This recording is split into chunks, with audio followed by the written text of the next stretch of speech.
Practice on start engine, adjust idling speed and damping device in pneumatic governor and venture control unit checking. Hello, मेरा नाम प्रीति है। इस module में हम pneumatic governor में start engine, adjust idle speed और damping device और venture control unit की जांच पर अभ्यास करने जा रहे हैं।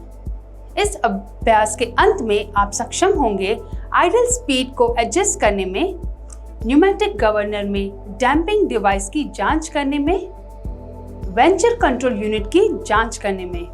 अब आइए आवश्यक इक्विपमेंट, मटेरियल्स और टूल्स पर एक नजर डालें। आवश्यक टूल्स, उपकरण। Trainee tool kit 1 number. उपकरण, मशीनरी। न्यूमेटिक गवर्नर के साथ डीजल इंजन 1 नंबर। केबल के साथ 12 वोल्ट्स बैटरी 1 सेट। मटेरियल, सफाई की ट्रे, कॉटन क्लॉथ, साबुन तेल, डीजल, इंजन ऑयल, कूलेंट। प्रक्रिया में आगे बढ़ने से पहले आइए आइडल स्पीड और न्यूमेटिक गवर्नर के विषय में जानते हैं। आइडल स्पीड, जिसे कभी कभी बस आइडल कहा जाता है, वो रोटेशनल स्पीड है जिस पर इंजन तब चलता है जब इंजन आइडल होता है, अर्थात जब इंजन ड्राइव ट्रेन से अलग हो जाता है और थ्रॉटल पेडल दबा नहीं होता है। दहन इंजनों में आइडल स्पीड को आमतौर पर क्रैंकशाफ्ट के रिवॉल्यूशंस प्रति मिनट (आरपीएम) में मापा जाता है। एक न्यूमेटिक गवर्नर, जिसे फ्लैप वाल्व गवर्नर भी कहते हैं, अक्सर आईसी इंजन के फ्यूल इंजेक्शन को कंट्रोल करने के लिए नियोजित किया जाता है। न्यूमेटिक गवर्नर एक ऑल स्पीड प्रकार का गवर्नर है। यह इंजन की होल स्पीड रेंज को कंट्रोल करता है। वेंटुरी प्रभाव इन ऑटोमोबाइल गवर्नर के ऑपरेशन को कंट्रोल करता है। ये इंजन के इनटेक मैनिफोल्ड में हवा की वेलोसिटी पर प्रतिक्रिया करते हैं। न्यूमेटिक गवर्नर 2 मेजर कंपोनेंट से बना होता है। एयर इनटेक मैनिफोल्ड से जुड़ा हुआ वेंटुरी अनुभाग ये पोर्शन एयर फ्लो वेलोसिटी की निगरानी करता है और इसके आधार पर एक वैक्यूम जनरेट करता है। इसमें एक्सेलरेटर पैडल से जुड़ा एक बटरफ्लाई वाल्व होता है। फ्यूल इंजेक्शन लाइन पर स्थापित डायाफ्राम इकाई फ्यूल पंप के अंत में स्थापित एक डायाफ्राम उपकरण वेंचुरी यूनिट द्वारा बनाए गए वैक्यूम में राइज और डिक्रीज के आधार पर फ्यूल वितरण का प्रबंधन कर सकता है। डायाफ्राम के एक तरफ एक स्प्रिंग जुड़ा होता है, जबकि दूसरी तरफ एक कंट्रोल रॉड जुड़ा होता है। आइए प्रक्रिया शुरू करें। इंस्पेक्शन शुरू करने के लिए फिप माउंटिंग बोल्ट की जकड़न की जांच करके और आवश्यक एडजस्टमेंट करके शुरुआत करें। इसके बाद रेडिएटर में पानी के लेवल की जांच करें। एंश्योर करें कि वाटर लेवल आवश्यक सीमा के अनुसार हो। यदि यह बहुत कम है तो तुरंत इसे और भरें। रेडिएटर की जांच करने के बाद संप में लुब्रिकेटिंग ऑयल के लेवल की जांच करें और यदि यह रिक्वायर्ड लेवल पर नहीं है तो और भरें। एक बार जब आप ऑयल का लेवल एंश्योर कर लें तो अब फ्यूल टैंक की जांच करने का समय आ गया है। वर्तमान फ्यूल लेवल की जांच करें और यदि आवश्यक हो तो इसे और भरें। ये सुनिश्चित करने के लिए कि इंजन सफलतापूर्वक चालू हो और वाहन ऑपरेशन के लिए तैयार हो। उचित केबलों का उपयोग करके बैटरी को स्टार्टिंग मोटर से जोड़ें। ध्यान दें, हैंड प्राइमिंग उपकरण की मदद से फ्यूल प्रणाली से तब तक हवा निकालें जब तक प्रणाली हवा से मुक्त न हो जाए। आगे बढ़ते हुए पंखे की बेल्ट के टेंशन की जांच करें। यदि आवश्यक हो तो इफेक्टिव ऑपरेशन के लिए ऑप्टिमल टेंशन एंश्योर करने के लिए एडजस्टमेंट करें। इग्निशन की सहायता से इग्निशन स्विच को चालू करें। डेजिग्नेटेड स्विच या बटन का उपयोग करके इंजन शुरू करना। ध्यान दें, स्टार्टर बटन को अधिक समय तक न दबाए रखें। इंजन चालू होने के तुरंत बाद स्टार्टर बटन को छोड़ दें। इंजन को सफलतापूर्वक शुरू करने के बाद धीरे धीरे एक्सेलरेटर या थ्रॉटल लीवर की मदद से इंजन की स्पीड बढ़ाएं।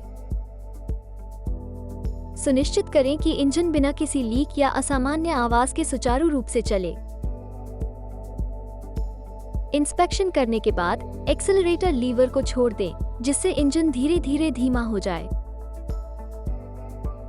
सुनिश्चित करें कि इंजन धीमी गति से चल रहा है और किसी भी अनयूजुअल वाइब्रेशन के लिए इंजन का ध्यानपूर्वक निरीक्षण करें। एक्सेलरेटर के दौरान ये गहन मूल्यांकन ये सुनिश्चित करता है कि इंजन बेहतर ढंग से कार्य कर रहा है और इसके समग्र प्रदर्शन में इनसाइट्स प्रदान करता है। इंजन निरीक्षण पूरा करने के बाद वेंचर थ्रोट में स्थित बटरफ्लाई वाल्व के स्पिंडल और लिंकेज पर चिकनाई वाला तेल लगाएं। फिर आइडल एडजस्टिंग नट को धीरे से ढीला करने के लिए रिंग स्पैनर का उपयोग करें। इंजन की गति का निरीक्षण करते हुए स्क्रू ड्राइवर के साथ आइडल स्क्रू में एडजस्टमेंट करें। मैन्युफैक्चरर द्वारा स्पेसिफिकेशन इंजन की proper idling speed RPM set करें। एक बार स्पीड प्राप्त हो जाने पर स्क्रू ड्राइवर को रखें और नट को उसकी स्थिति में लॉक कर दें। दिखाए गए अनुसार मैक्सिमम स्पीड को एडजस्ट करें। ये step by step process manufacturer के स्पेसिफिकेशन अनुसार इंजन के परफॉर्मेंस को ऑप्टिमाइज करते हुए आइडल और मैक्सिमम स्पीड दोनों के लिए एक्यूरेट एडजस्टमेंट सुनिश्चित करती है। अगला कार्य मैकेनिकल मोटर वाहन में वेंचर कंट्रोल यूनिट की जांच करना है। तैयारी। निरीक्षण प्रक्रिया के दौरान सुरक्षा सुनिश्चित करने के लिए बैटरी के नेगेटिव टर्मिनल को अलग करने के बाद कार्य की शुरुआत करें। वेंचर कंट्रोल यूनिट (VCU) का स्थान निर्धारित करना। व्हीकल के भीतर वेंचर कंट्रोल यूनिट के डेजिग्नेटेड एरिया की पहचान करें। यह आमतौर पर इंजन डिब्बे या किसी अन्य निर्दिष्ट क्षेत्र में पाया जाता है। Visual inspection. VCU और इसके आसपास के घटकों का विजुअल इंस्पेक्शन करें। फिजिकल डैमेज, ढीले कनेक्शन या दिखाई देने वाली टूट फूट के किसी भी लक्षण को देखें।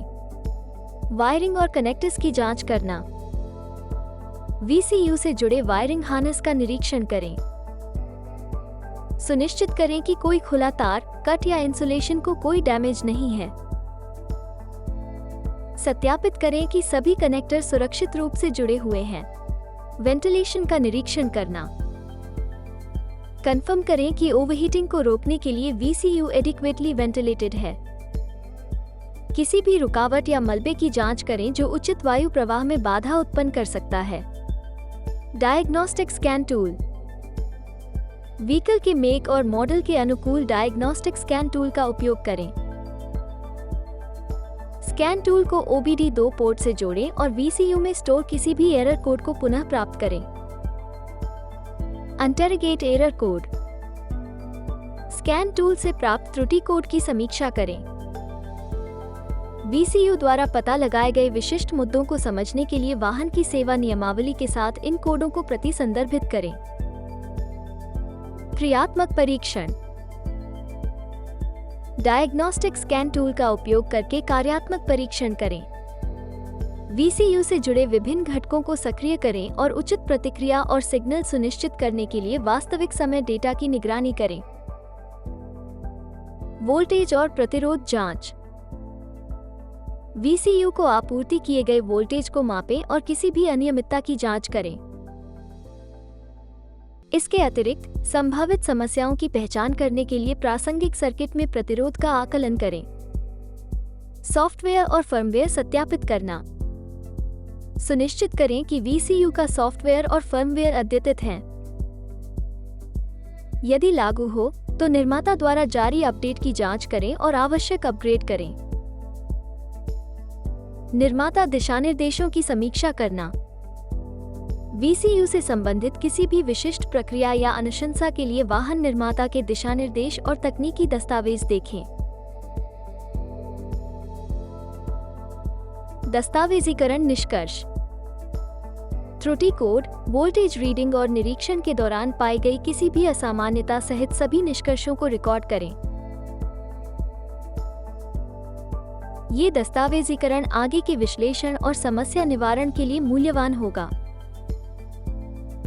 निर्धारित समस्याओं का समाधान करना। यदि निरीक्षण के दौरान कोई समस्या सामने आती है तो उसका तुरंत समाधान करें।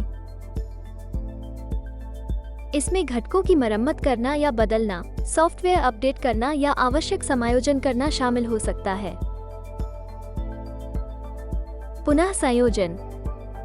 एक बार निरीक्षण और कोई भी आवश्यक मरम्मत पूरी हो जाने के बाद वाहन के घटकों को फिर से जोड़ें और सुनिश्चित करें कि सभी संयोजन सुरक्षित रूप से कड़े हैं। कार्यात्मक जांच। निरीक्षण और किसी भी आवश्यक मरम्मत के बाद ये पुष्टि करने के लिए एक अंतिम कार्यात्मक परीक्षण करें कि VCU इच्छानुसार कार्य कर रहा है। इस व्यापक प्रक्रिया का पालन करके आप एक मैकेनिकल मोटर वाहन में वेंचर कंट्रोल यूनिट की उचित कार्यप्रणाली को व्यवस्थित रूप से जांच और सुनिश्चित कर सकते हैं। इस अभ्यास के अंत पर आ गए हैं। आइए इस मॉड्यूल में हमने जो सीखा है उसको दोहराएं। हमने सीखा है निष्क्रिय गति को समायोजित करना, वायवीय गवर्नर में डैम्पिंग डिवाइस की जांच करना, वेंचर कंट्रोल यूनिट की जांच करना।